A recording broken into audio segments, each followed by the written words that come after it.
Indonesia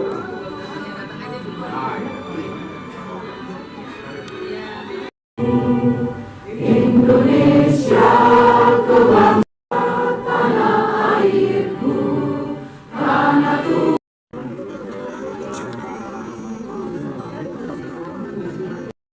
Yang kami hormati Ketua FKPT Forum Koordinasi Pencegahan Terorisme Provinsi DKI Jakarta, Kepala SMA Negeri 80 Jakarta, para narasumber SMP Negeri 116 Jakarta.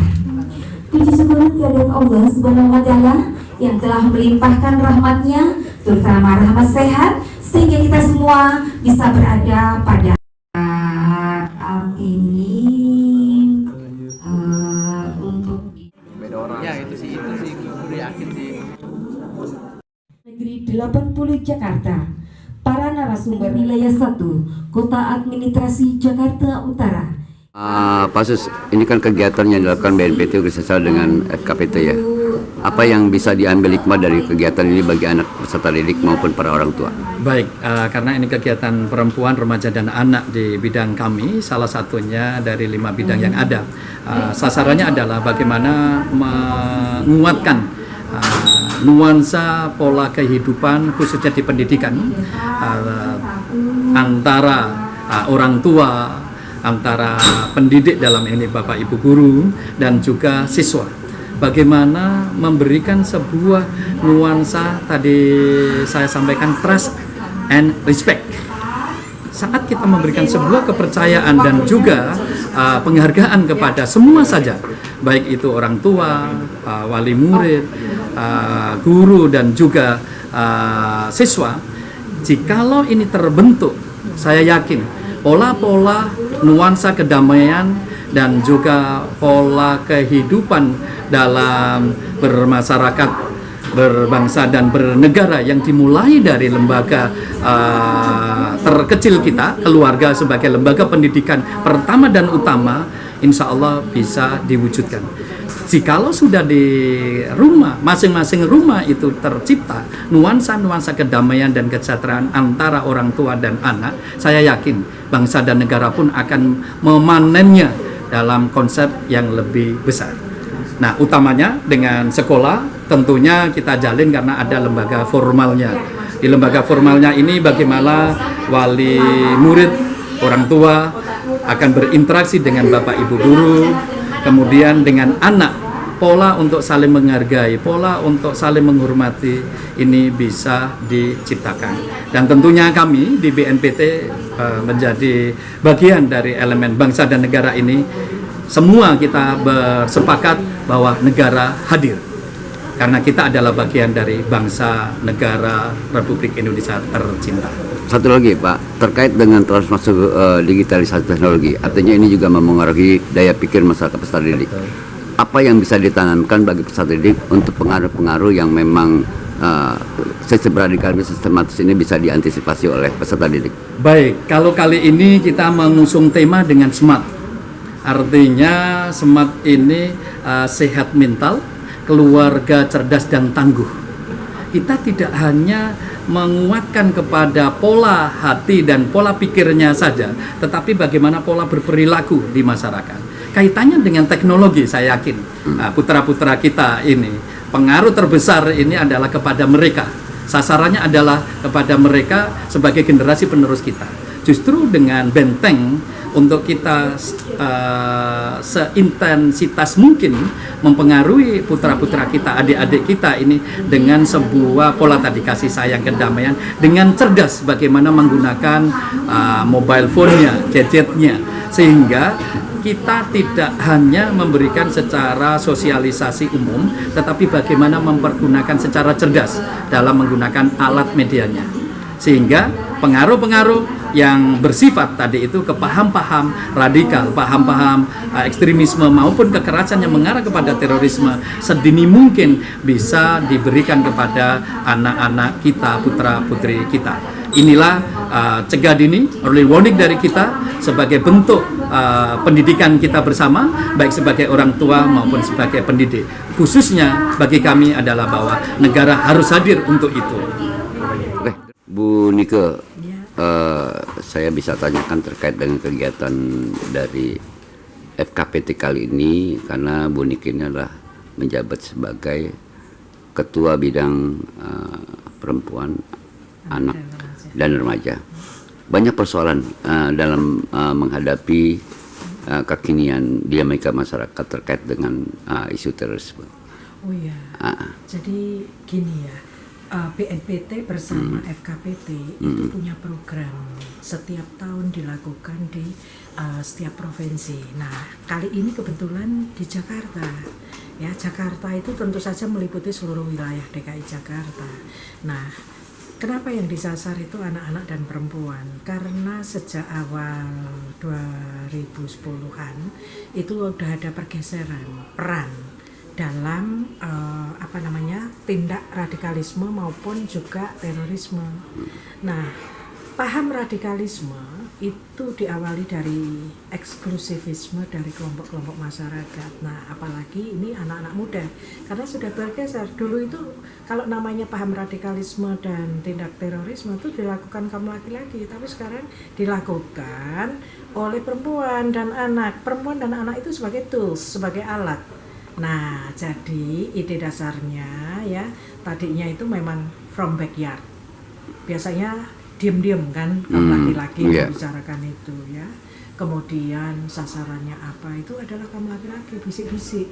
Tetapi sekarang to dining room, sudah dibahas di meja makan. Jadi melibatkan kaum perempuan dan anak.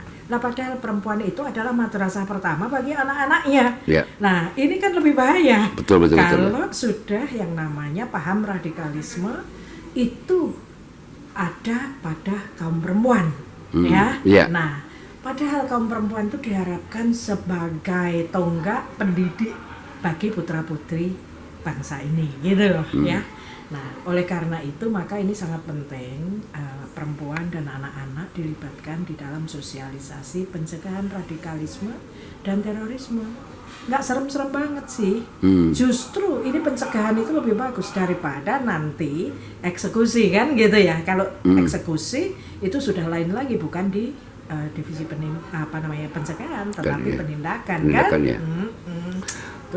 Ya. Bu Nike, ini kan berarti ada pergeseran ya. Artinya pendekatan maaf nih, terorisme juga melalui pelaku perempuan ya. Sebagai terdepan kadang-kadang ini. Betul sekali. Lalu kan apa konkretnya bagi ibu-ibu ini untuk mendidik anaknya sehingga tidak terkontaminasi dalam terorisme? Iya, paham radikalisme itu dimulai dari bisa dia mencari dari media sosial, ya, jaringan internet. Bagi anak-anak muda yang galau, kalau tidak dibekali dengan iman yang kuat dari pendidikan keluarga, pendidikan sekolah ya, dan lingkungan yang bagus, maka bisa terpleset. Mempercayai segala sesuatu yang ada di dalam media sosial. Padahal di sana banyak hantu bergentayangan dengan dalil mau bela ISIS, mau bela apa. Apalagi kalau misalnya kurang bekal agamanya. Jadi mudah sekali ada tipu daya. Contoh, ada seorang anak perempuan cantik, cerdas, tetapi kemudian bisa mempengaruhi orang tuanya dan keluarganya untuk bergabung dengan ISIS di Syria. 26 anggota keluarga, bagaimana coba? Pengaruh seorang anak remaja 19 tahun ternyata kuat sekali ya. Sampai akhirnya pergi ke Syria, padahal orang tuanya punya pekerjaan di BUMN. Ini kasus nyata. Ya, nah oleh karena itu akhirnya sudah dijemput untuk dipulangkan. Kemudian yang perempuan dan anak ini dibina, diarahkan untuk usaha supaya NKRI lagi. Nah, bagi yang orang tuanya dan keluarganya itu yang laki-laki proses hukum lah. Iya toh, karena sudah melampaui gitu loh. Nah, oleh karena itu didikan dasar itu penting sekali. Apalagi sekarang ini kan generasi Z, Zoomer, yang mana mereka adalah merupakan native digital. Kalau sudah native digital, segala sesuatu yang tidak dia ketahui akan dicari di media digital. Yeah. Nah, kalau tanpa pengarahan itu bahaya sekali. Oke. Itulah pentingnya sosialisasi hari ini. Maka tadi kan judulnya Smart ya. Ya, Smart Bangsaku Bersatu Indonesiaku. Gitu ya. Nah, oleh karena itu bagaimana bahwa kita ini banyak suku, etnis, agama, kita tanamkan moderasi beragama di kalangan mereka untuk mencegah adanya paham radikalisme. Nah, yang bisa kemudian berkembang dahsyat menjadi suatu terorisme kalau tidak dikendalikan dengan benar. Terakhir Bu Nike, Iya. konsep apa FKPT ini dalam langkah-langkah menghadapi hal itu? Karena biar bagaimanapun tantangan ini sangat berat. Dengan kondisional Jakarta ini juga menjadi global city ya, artinya nanti ya. Jakarta ini kan seluruh etnis Indonesia ada ya, berkumpul di sini. ya. Nah, oleh karena itu kami bersyukur FKPT DKI Jakarta. Kebetulan ketua kami adalah Kepala Badan Kesbangpol DKI Jakarta, sehingga program-program pencegahan paham radikalisme dan tindak terorisme itu kami bergandengan tangan dengan Badan Kesbangpol DKI Jakarta. Ya. Oleh karena itu jangan lupa bahwa wilayah-wilayah mulai dari Jakarta Timur, Barat, Selatan, Pusat, Kepulauan Seribu, ya, semuanya bergandengan tangan ini tadi. Okay. Jadi kami melakukan sosialisasi bergandengan tangan dengan pihak Badan Kesbangpol Provinsi DKI Jakarta. Terakhir Bu Nike, himbauan untuk masyarakat, artinya terutama adalah para wali murid ya, artinya orang tua untuk baik guru maupun juga orang tua murid ya. Maka pertama adalah bahwa pendidikan itu bukan hanya diserahkan kepada pihak sekolah, tapi itu menjadi tanggung jawab keluarga. Begitu pula lingkungan sangat berpengaruh kepada peserta didik, dalam hal ini anak-anak tadi itu, sehingga ciptakanlah lingkungan sosial yang positif. Oleh karena itu penggunaan internet juga dibatasi dalam arti yang positif, yaitu ditaruh di ruang tengah sehingga tidak berada di ruang kamar-kamar tersembunyi di mana anak-anak tidak berada di bawah kontrol keluarganya. Mbak Sasa, maaf, Mbak Sasa dari sekolah mana ya? Oh, saya dari sekolah SMP Negeri 65 Jakarta. Oh gitu. Mbak Sasa ikut kali ini kegiatan dalam sosialisasi ini memang pernah atau belum? Oh, sebelumnya saya belum pernah, dan ini adalah program pertama kali saya mengikuti sosialisasi seperti ini. Seperti ini. Apa yang bisa diambil hikmah Sasa bisa ikut kegiatan ini? Hikmah saya dapat mempelajari bahwa peran orang tua itu sangat penting dalam pembentukan karakter sebuah anak. Jadi untuk bisa membentuk karakter anak yang baik, perlu ada juga peran orang tua yang baik dalam kegiatan sehari-harinya anak. Tahu sekelumit tentang radikalisme, Sasa? Sebelumnya saya tidak terlalu tahu sebenarnya radikalisme, tapi setelah saya mengikuti program ini bisa menambah wawasan saya seputar radikalisme, dan juga insya Allah saya akan bisa mengajak teman-teman saya untuk mencegah kegiatan radikalisme. Kalau menurut Sasa serem nggak tentang dengan kata radikalisme itu?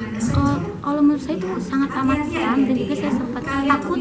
Tapi sekarang? Ya, tapi sekarang sejak saya sudah tahu, dan juga saya bisa mencegah mengajak teman-teman saya untuk menghindari kegiatan radikalisme di lingkungan sekolah ataupun di lingkungan masyarakat. Oke, terakhir Sasa, bisa nggak himbau Sasa buat teman-teman pelajarannya tentang bagaimana tata gaul dan bergaul dengan gadget dan sebagainya? Apa yang bisa disampaikan buat teman-teman pelajar seperti Sasa? Yang saya sampaikan yang pertama itu kita harus ada komunikasi yang baik antara teman dan juga orang tua, dan juga tidak lupa apabila di sekolah kita harus ada membangun komunikasi yang baik dengan para guru dan juga para staf dan juga kesiswaan yang lainnya. Kalau dengan permainan apanya digital, misalkan smartphone dan sebagainya, itu bagaimana menurut Sasa? Menurut saya untuk anak-anak seusia kita, apalagi smartphone itu sangat susah untuk dilepas, apalagi di zaman sekarang. Tapi mulai sekarang kita bisa membatasi diri kita untuk menggunakan smartphone untuk kegiatan yang baik dan juga untuk mengisi kegiatan baik. Oke, makasih Sasa ya.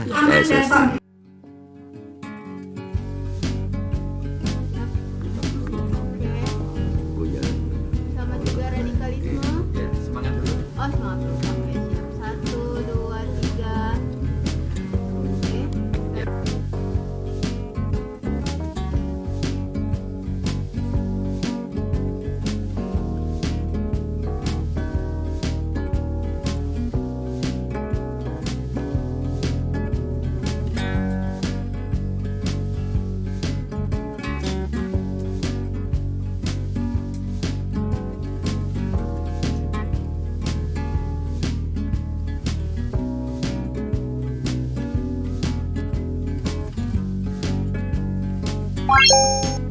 Thank you.